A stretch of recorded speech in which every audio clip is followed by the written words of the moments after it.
Hello everyone, NIS DElEd में आप सभी को वेट था कि जो फैसला सुप्रीम कोर्ट के थ्रू सुनाया गया है उसका कोर्ट ऑर्डर आए। यस, फाइनली कोर्ट ऑर्डर आ चुका है।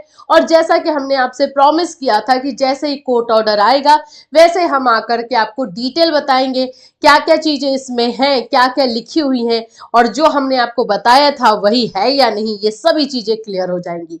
एनआईएस डीएलएड के बच्चों के लिए जो है 10 दिसंबर से बहुत खुशी का दिन चल रहा है और जाहिर सी बात है कि जो एक साल का बोल सकते हो ट्रॉमा या स्ट्रगल उन्होंने किया उसमें उनको सक्सेस मिला है।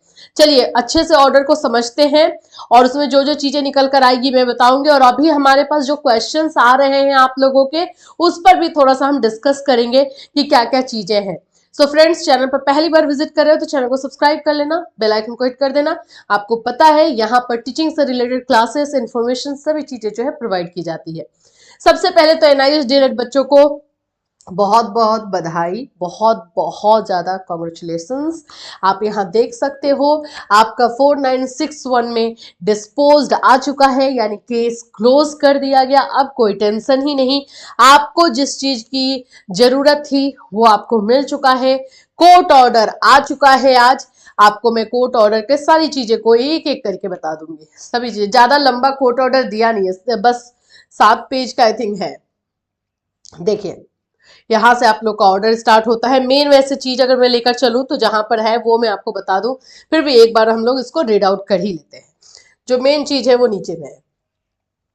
The grievance sought to be raised on behalf of the review petitioners and some of the applicants before this court is that though they were in employment and covered by the recognition order dated 22/9/2017, they believe that the judgment and order of this court dated 28/11/2023 here and after judgment under review would come in their way if they want make better their prospects by applying either in other institution or for promotional avenues। यहाँ पे बताया ये जा रहा है कि जो भी बच्चे जो है 2017 वाले हैं उन वो लोग जिन्होंने जो है ये एनआईएस डीएलएड किया है, जो कि आप लोगों का एक बोल सकते हो कि covered by the recognition order, इसके थ्रू जो आप लोगों को करवाया गया है, वो लोगों के आगे रास्ते में ये 28/11/2023 का जो फैसला है वो बीच में आ रहा है। भाई कैसे नहीं आएगा, वो तो पूरा आपने उनका ऑर्डर ये जो बोलते हैं कि उनका कोर्स ही खत्म कर दिया था। तो ठीक है, 28/11/2023 के फैसले के बारे में यहाँ पे बात हुई और इसको रिव्यू में रखा गया है, वो बताया गया। फर्स्ट पॉइंट यही था, इसमें कुछ खास नहीं है। सेकेंड पॉइंट में भी वो भी कुछ खास नहीं। हम डायरेक्टली थर्ड पॉइंट में आएंगे जहां से आप लोगों के काम का चीज है।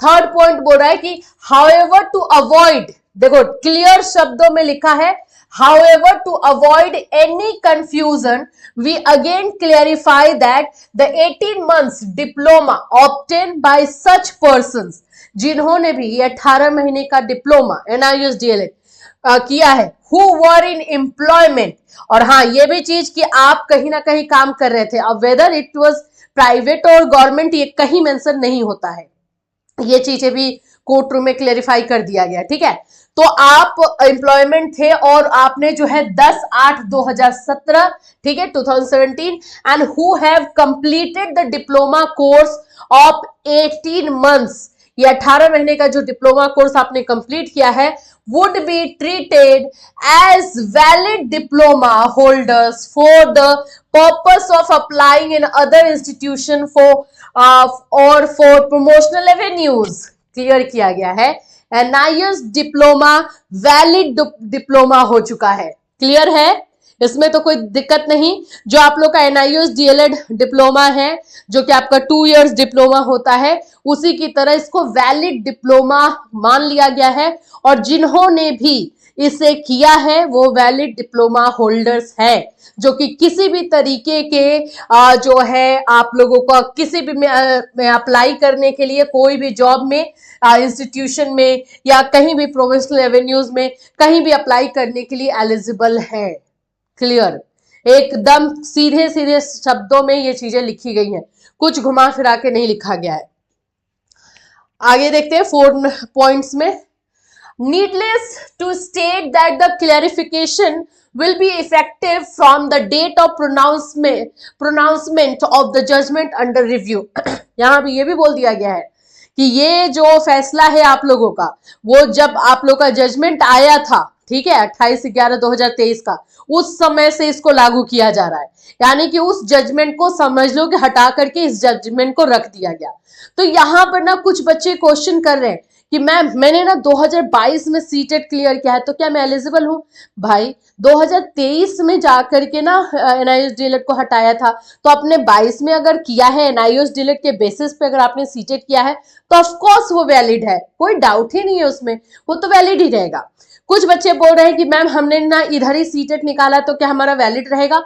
ऑफ कोर्स रहेगा, क्योंकि ये फैसला आप लोगों को जो है 28 नवंबर 2023 से लगाया जा रहा है। तो आप लोगों ने इधर में अगर कोई भी सीटेट या कुछ भी निकाला हुआ है तो आपका वैलिड है, ठीक है।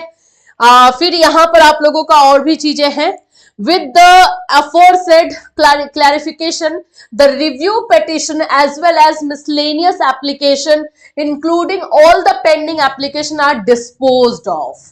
तो बंद किया जा रहा है केस को, रिव्यू के केस को, और रिव्यू में जो है चेंजेस आप लोगों के हो चुके हैं, ये क्लियर है। और ज्यादा कुछ नहीं लिखा हुआ है, बस इतना ही है। ऑर्डर में जो चीजें थी आप लोगों को कि ये होगा वो होगा, कुछ नहीं, सभी चीजों को, मिसलेनियस एप्लीकेशन, सभी चीजों को जो है आप लोगों का दे दिया गया है। अब मैं आपको आगे और भी चीजें जो है दिखा ही देती हूँ, ठीक है। The review petition as well as miscellaneous application including pending application, जितना भी आप लोग का एमए जो भी चीजें लगी हुई थी, सब disposed of in terms of the signed reportable order, तो ये कर दिया गया है। और अब क्या है कि उन लोगों को रिपोर्ट जाएगा, होगा क्या आगे मैं बताती हूँ। जितने एमएस लगे हुए हैं, जहां जहां से बच्चों को हटाया गया था, एनआईओएस डीएलएड के बच्चों को जो भी रिक्रूटमेंट से हटाया गया था, उसमें पहले जो है स्टेट के को लेटर भेजा जाएगा। और ये काम भी जो है टीम कर रही है, लगी हुई है। उस दिन आप लोगों ने इंटरव्यू देखा था हमारे चैनल पर, जिसमें कि जो हमारे एओआर है मनदीप कालरा सर, वो भी आए थे और उन्होंने बताया कि आगे का प्रोसेस जो है में क्या क्या करना है। जैसे मुझे आज भी कल भी बहुत सारा जो है इधर कॉल आ रहा है एनआईओएस डीएलएड को लेकर के, केवीएस वाले बच्चे बोल रहे हैं कि हमारा जो है सिलेक्शन नहीं हो पाया था एनआईओएस डीएलएड की वजह से। तो क्या, तो देखो सभी जगहों पे आप लोगों का ऐसा नहीं कि डायरेक्टली गवर्नमेंट बुलाएगी कि आओ आओ तुम वैलिड हो, आकर के लेकर जाओ, आपको भी एफर्ट लेना होगा। अब आप लोगों का ये फैसला आ चुका है कि हाँ आप लोग वैलिड हो, अब जाके बोलो कि आप मेरे साथ ये गलत हुआ है, तो वहां पर सुना जाएगा ना। अब ये बात है कि बोलोगे कहाँ। तो देखो जो भी बच्चे हैं, या तो आप विश्वनाथ सर से या फिर आदर्श सर से, जो भी जिनके साथ भी आप जुड़े हुए थे, आप उनसे कांटेक्ट कीजिए, उनको बताइए, वो लोग आपको गाइड करेंगे। और हमने जो वीडियो दिया था उसमें भी आपने देखा था कि उसमें उन्होंने भी बोला था कि हाँ अब इस पर काम होगा। और जो मनदीप कालरा सर है उन्होंने भी बताया कि आगे क्या करना है। कुछ एक लेटर लगाने की बात वो कर रहे थे, और उसके बाद से जो है प्रोसेस आगे हो जाएगा, इसके बारे में था। तो इन सभी चीजों में अब आपको अवेयर होने की जरूरत है। अब आपका कोर्स जो है, जो आपको बोल सकते हो सर्टिफिकेट मिला है एनआईओएस डीएलएड का, वो वैलिड है। अब आप उसका यूज कीजिए और नौकरी लीजिए, तो अभी आपके हाथ में है। तो ये चीज आप लोगों को जो है अभी करना है। इससे रिलेटेड कोई और इंफॉर्मेशन आएगी, कुछ और चीजें होंगी जो आप लोगों को अपडेट करना होगा, तो डेफिनेटली हम आपको करेंगे अपने ही चैनल के माध्यम से। अभी आप लोगों के लिए जो भी वैकेंसीज और जो भी चीजें आएंगी वो हमारा जो दूसरा चैनल है वहां पर बताया जाएगा। जो हमारा पढ़ाई करो चैनल है, वहां पे आपको सीटेट का क्लास और बाकी बीपीएससी इन्फॉर्मेशन या और भी वैकेंसी से रिलेटेड इन्फॉर्मेशन दी जाएगी। तो उस चैनल के साथ भी जुड़ जाइएगा, क्योंकि आप लोगों के लिए अभी जो भी वैकेंसीज आएगी आप उसमें एलिजिबल रहेंगे, तो वहां पर आप लोगों के लिए फायदेमंद जो है और आपके बोल सकते हो बेनिफिट के लिए जो है न्यूज आपको मिलते रहेगा। फिर मिलूंगी, till then take care everyone.